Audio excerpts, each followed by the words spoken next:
उनको शहीद कर दिया गया। उनका ताल्लुक इब्राहिम ज़ई हंगू डिस्ट्रिक्ट से है। ये वाक़या कोहाट शहर में हुआ।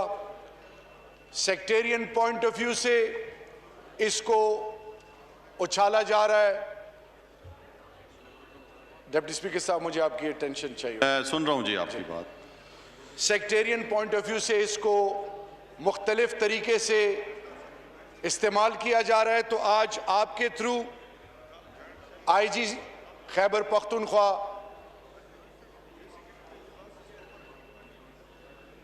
जी शहरियार अफरीदी साहब, IG Khyber Pakhtunkhwa, chief secretary Khyber Pakhtunkhwa, DIG Kohat, commissioner Kohat, DPO DC साहिबान से मैं मुसलसल राब्ते में हूँ। 3 सितंबर को कैसर साहब का मर्डर हुआ और उसकी फैमिली के ये इल्ज़ामात थे इन दोनों साहिबान के बारे में। अब ये तफ्तीश इन्वेस्टिगेशन हो रही है, तो सेक्टेरियन इशू से इसका कोई कंसर्न नहीं है।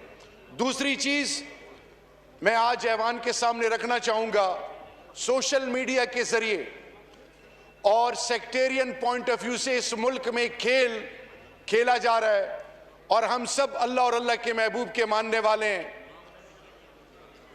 1253 में हलाकू खान ने बगदाद पे 2 लाख फौज के साथ जब चढ़ाई की तो अब्बासियों की हुकूमत थी।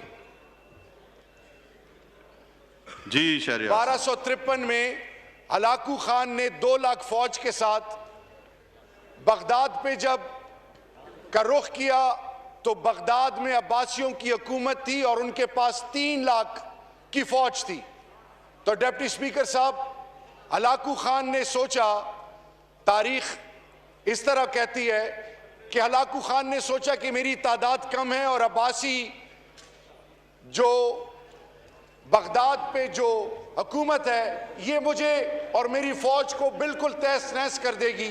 तो उन्होंने एक मंसूबा बनाया। बगदाद से जो लोग निकलते उनको ये पकड़ते और उनसे पूछते कि बगदाद के अंदर क्या हो रहा है। तो वो बताते कि बगदाद में लोग मजहब और मसलक के नाम पे एक दूसरे को गालियां दे रहे हैं, अंदर की लड़ाई है। तो हलाकू ने कहा कि यही टाइम है हमला करने का। हलाकू ने हमला किया और फिर बगदाद के साथ जो हुआ, आने वाली नस्लें उनसे अगर सीखना चाहें तो हमारे लिए एक मिसाल है।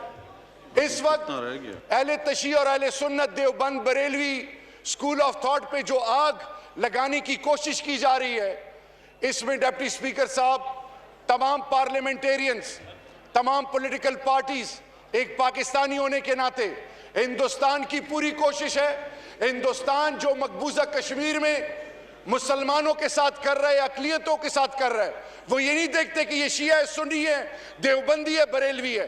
वो ये कहते हैं कि ये मुसलमान है। इसी तरह सीरिया में जो हो रहा है, इसी तरह इराक में और लीबिया में जो हुआ, आज आपके तवस्सुत से ऐवान में बैठने वाले, ये मुल्क बड़ी मुश्किल से आजमाइशों की घड़ियों में कोविड से, फिर लूकस से, फिर जो हमारे फाइनेंशियल कंस्ट्रेंट्स थे, फिर जो हिंदुस्तान की एक सोच है 370 और 35A एब्रोगेट करके, जो कि मुख्तलिफ हरबे हिंदुस्तान इस्तेमाल करके पाकिस्तान को डिस्टेबलाइज करना चाह रहा है। आपके तवस्सुत से खुदा के लिए डिप्टी स्पीकर साहब, ऐवान में बैठने वाले तमाम पॉलिटिकल पार्टीज और आपके थ्रू पाकिस्तान की तमाम क्लर्जी उलमाए कराम को कि इस ऐवान में बैठने वाले सब अल्लाह और अल्लाह के महबूब के मानने वाले हैं। अपना मसलक छोड़ो मत, अगले को छेड़ो मत, ये बैनुल मुस्लिमीन पे इत्तेफाक राय है। तो आपसे मैं ये रिक्वेस्ट कर रहा हूं कि वो तमाम लोग जो मजहबी मुनाफरत फैला रहे हैं या पाकिस्तान को किसी तरीके से हिंदुस्तान या एंटी पाकिस्तान फोर्सेस के एजेंडे पे चलाने की या डिस्टेबलाइज करने की कोशिश कर रहे हैं, खुदा के लिए उसमें आज आपकी तरफ से एक यहाँ से एक मैसेज जाना चाहिए कि पाकिस्तान इस चीज़ का मुतहम्मिल नहीं हो सकता।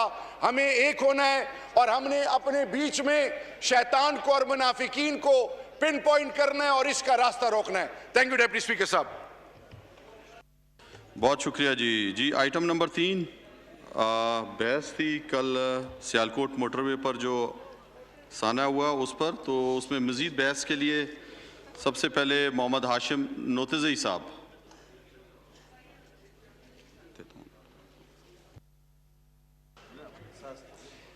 शुक्रिया जनाब डिप्टी स्पीकर साहब। यकीनन अफसोसनाक वाक़या है। पिछले 2 दिन से सेनेट में भी यही बहस हो रहा है, कौमी असम्बली में भी यही बहस हो रहा है। लेकिन जनाब डिप्टी स्पीकर साहब, यकीनन हम जितना भी हम मज़म्मत करें, लेकिन मज़म्मत से काम नहीं चलता है। लेकिन बात यह है कि जनाब डिप्टी स्पीकर साहब, इस तरह के जब वाक़यात इस मुल्क में रूनुमा होते हैं, आया इस वाक़यात को फिर किस तरीके से कंट्रोल किया जाता है? इसके केस सख्त से सख्त बनाए जाए। ऐसे ना हो कि इनके केस नरम हो और ये बाद में मतलब दौरान हियरिंग ये छूट जाएं।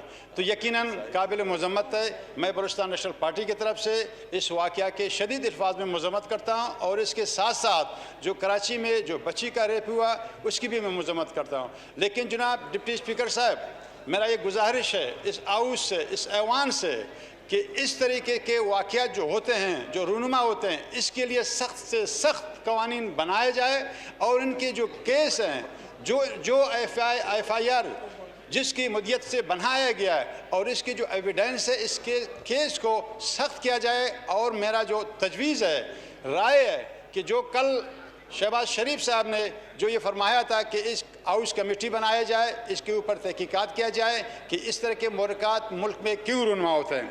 जनाब डिप्टी स्पीकर साहब, इसके साथ साथ ख़वातीन की जो बेहरमती, जो बेहतरामी, जो बेहरमती होती है या ज़्यादतियाँ होती है, जैसे शाहीन का कत्ल भी जनाब डिप्टी स्पीकर साहब हमारे बलूचिस्तान के डिस्ट्रिक्ट केस में हुआ था। तो ये इस तरह के वाक़यात होते हैं।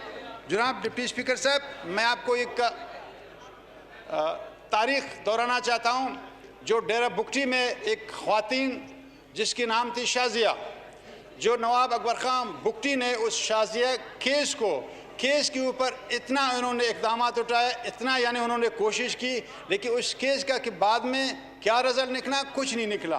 कहने का मकसद है, इस तरह के वाक़यात होते हैं, पब्लिक यकीनन इसके ऊपर नोटिस लेता है।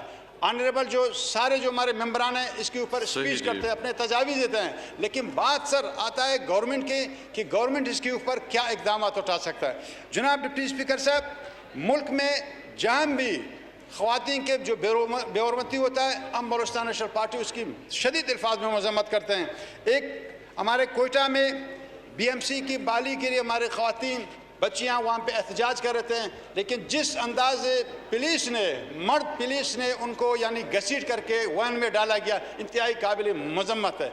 जनाब डिप्टी स्पीकर साहब, खुदारा ख़वातीन की इज़्ज़त एहतराम करना हमारे मर्दों के ऊपर फ़र्ज़ है, लेकिन साथ साथ गवर्नमेंट ऐसे अमली इक़दाम करे कि आने वाले नस्लों में कोई इस तरह यानी वाक़यात रूनुमा न हो जाए। शुक्रिया जी। जी हाँ जी, बहुत शुक्रिया जी। जी फवाद अहमद साहब।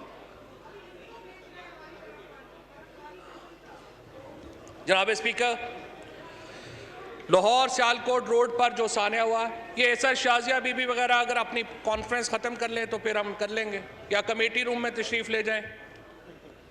जी तमाम मेरे मुअज़्ज़िज़ अरकान से गुजारिश है कि अपनी अपनी निशस्त पे बैठ जाएं। अगर आपने अपनी कॉन्फ्रेंस खामोशी इख्तियार करें, अपनी अपनी निशस्त पे बैठ जाएं। जी हमारी भी बात इंपॉर्टेंट है, आपकी पता है आपने कितना करना है। सर, लाहौर सियालकोट रोड के ऊपर जो सानिया हुआ, बिलाशुबा उसने पूरे मुआशरे को झंझोड़ के रख दिया है। हर वो शख्स जिसके